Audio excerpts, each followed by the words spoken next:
Hello student, आज का हमारा टॉपिक है वैद्युत आवेश के मूल गुण। हमारे पास 3 गुण है: आवेशों की योज्यता, संरक्षण और आवेश का क्वांटमीकरण। तो सबसे पहले हम इसका कुछ बेसिक पढ़ेंगे और उसके बाद ये तीनों गुण के बारे में पढ़ेंगे। आइए चलिए देखते हैं। हम देख रहे हैं वैद्युत आवेश के मूल गुण। तो हमने देखा सबसे पहले कि हम अगर 2 पिंड लेते हैं, एक है प्रोटॉन और दूसरा है इलेक्ट्रॉन। ठीक है, हमने देखा है प्रोटॉन का आवेश होता है धनात्मक और इलेक्ट्रॉन का होता है ऋणात्मक। तो ये दोनों क्या करेंगे, एक दूसरे की तरफ आकर्षित करेंगे। क्यों? क्योंकि इसमें है आवेश प्लस और इसका आवेश है माइनस, जिसकी वजह से दोनों एक दूसरे की तरफ आकर्षित होते हैं। अब हम मान लेते हैं कि हम 2 पिंड लेते हैं। ये 2 पिंड लिए हमने, इसमें जितने आवेश धनात्मक होंगे उतने ही आवेश ऋणात्मक होगा। तो धनात्मक और ऋणात्मक दोनों आवेशों की संख्या समान होगी। यहाँ देखिए, यहाँ धनात्मक 3 है तो ऋणात्मक 3 है। यहाँ पे भी धनात्मक आवेश 3 है तो ऋणात्मक आवेश 3 है। तो ये हमने एक आवेशित पिंड लिया है। अब इसके पास हम एक और आवेशित पिंड रखते हैं। ये एक और आवेशित पिंड रखा है। अब हम देख सकते हैं कि इन दोनों पिंड के बीच की दूरी बहुत ही कम है। ठीक है, तो मैं ये कहना चाह रही हूँ कि ऐसे पिंड जिनके बीच की दूरी बहुत ही कम हो, उसे हम बोलते हैं, क्या बोलेंगे उसको हम? बिंदु आवेश, यानी कि पॉइंट चार्ज, उसको बोलेंगे बिंदु आवेश। मतलब कि ये एक पिंड हो गया और ये एक पिंड हो गया जो कि एक बिंदु पे मिल रहा है, तो ये इसको हम कहेंगे बिंदु आवेश।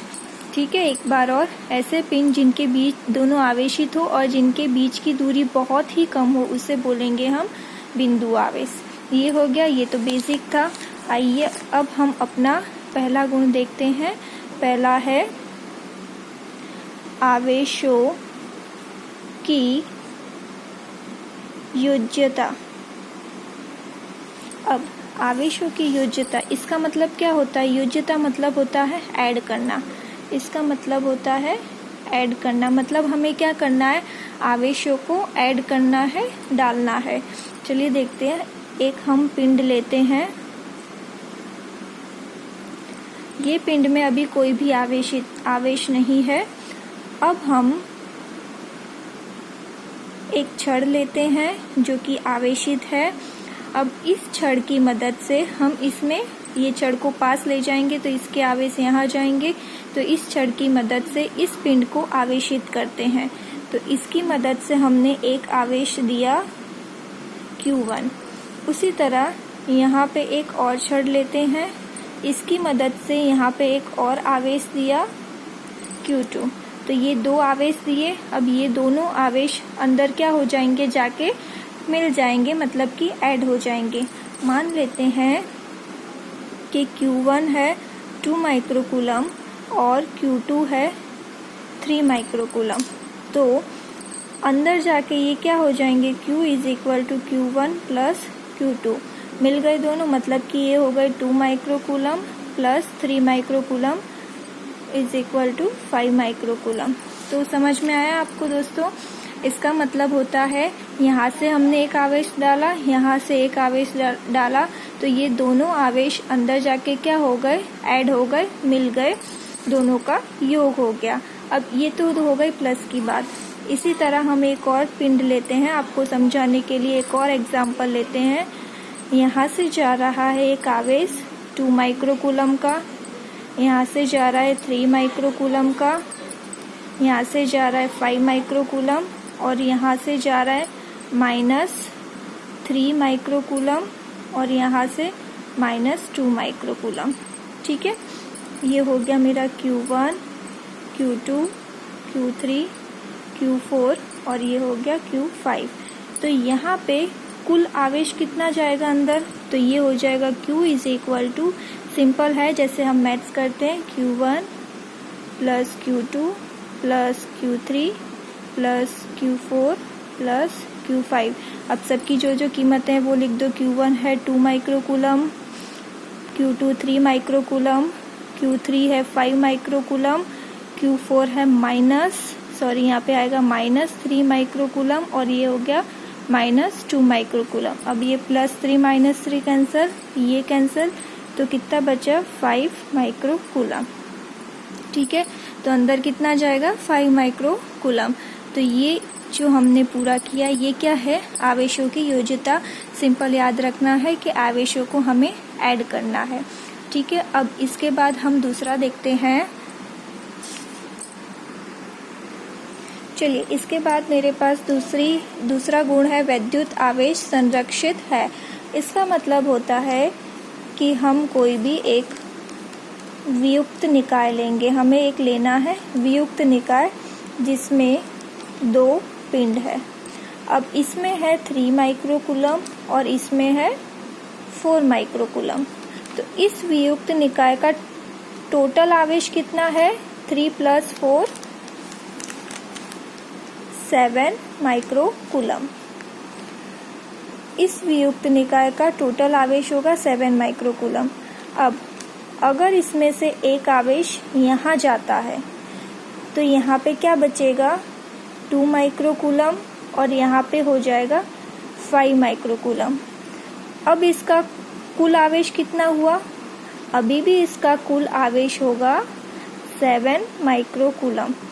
कहने का मतलब ये है कि किसी भी वियुक्त निकाय के अंदर जो आदान प्रदान होता है आवेश का वो क्या होगा, समान रहेगा। इसमें से एक कम हुआ तो इसमें एक बढ़ गया, लेकिन वियुक्त निकाय का आवेश तो साथ ही रहा, पहले भी साथ था और बाद में भी साथ ही रहा। तो वियुक्त निकाय में जो कुल आवेश है वो संरक्षित होता है। तो फ्रेंड्स, कहने का मतलब ये है कि वियुक्त निकाय का कुल आवेश कैसा होगा, सदैव संरक्षित होगा। चलिए अब हम तीसरा देखते हैं। तीसरा है आवेशों का क्वांटमीकरण। चलिए अब हमारी तीसरी है वैद्युत आवेश का क्वांटमीकरण। हमें पता है कि एक मेरे पास पिंड है, तो इस पिंड में, इस बॉडी में जितने धनात्मक आवेश होंगे उतने ही ऋणात्मक आवेश होंगे। मेरे पास अगर 4 धनात्मक है तो 4 ही ऋणात्मक होंगे। तो इन आवेशों को हम किस तरह लिखेंगे, हम इन आवेशों को लिखेंगे +3e +2e +1e 0 -1e -2e -3e। अब ये जो प्लस वाले हैं वो क्या दर्शाते हैं, हमें पता है कि प्रोटॉन के आवेश होते हैं +1.6 गुणा 10⁻⁻19 कूलम और इलेक्ट्रॉन के होते हैं -1.6 10⁻⁻19। ठीक है, तो ये जो प्लस है ये क्या दर्शाते हैं, ये दर्शाते हैं प्रोटॉन आवेश, और ये जो माइनस है ये क्या दर्शाते हैं, इलेक्ट्रॉन आवेश। और 0 मतलब कि हो गया कुछ नहीं, मतलब कि यहाँ पे 0 हो तो कोई भी आवेश नहीं है। तो प्लस होगा तो वो होगा प्रोटॉन आवेश, माइनस होगा तो वो होगा इलेक्ट्रॉन आवेश। तो इसके ऊपर से हम इस तरह लिख सकते हैं Q = NE। N क्या होता है, N होता है आवेशों की संख्या। N क्या बता रहा है हमें, आवेशों की संख्या, कितनी संख्या है।